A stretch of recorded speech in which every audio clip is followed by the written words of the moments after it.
Halleluja, baie dankie Brother Gabriel.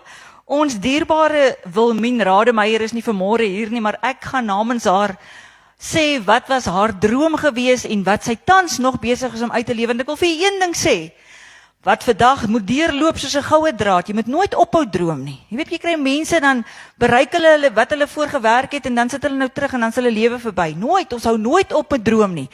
En Wilmien was in standaard 9 gewees en toe het sy as gevolg van persoonlike omstandighede besluit sy gaan uit die skool uitgaan en sy gaan noem dit vir haar pa en hy's bitterlik teleurgesteld, maar hy gee vir haar 'n brief dat sy wel uit die skool uit mag gaan, maar toe hy die brief vir haar gee, toe sê sy vir hom, "Pappa, ek beloof jou, ek gaan matriek maak. Dit is my belofte aan jou." En 4 jaar later gaan koop sy 'n koerant en haar ouers sit by die eetkamertafel en sy sit hom voor hulle neer en sy sê, "Ek het my belofte nagekom, hier is my naam, ek het my matriek gekry."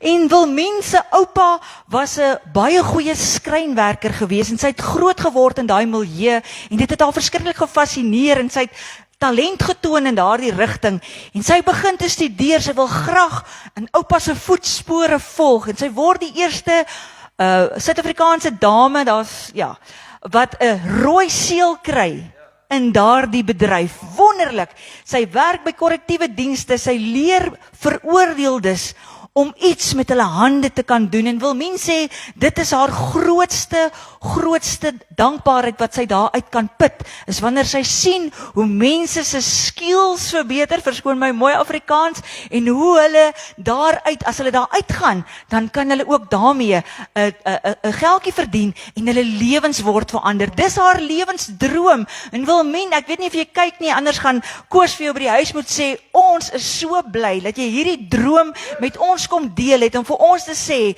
jy kan dit wat die Here in jou hart gelê het, kan jy bereik, want weet jy wat? Sy was 'n paar jaar in haar beroep en sy geniet dit verskriklik. Dis fantasties as jy jou werk kan geniet, man. Toe het sy 'n tweeling, dogters, wat ons vandag ken. En sy besluit, sy's besig op die kruin van haar loopbaan en dit gaan goed. Sy besluit om vereers daai 2 kindertjies groot te maak.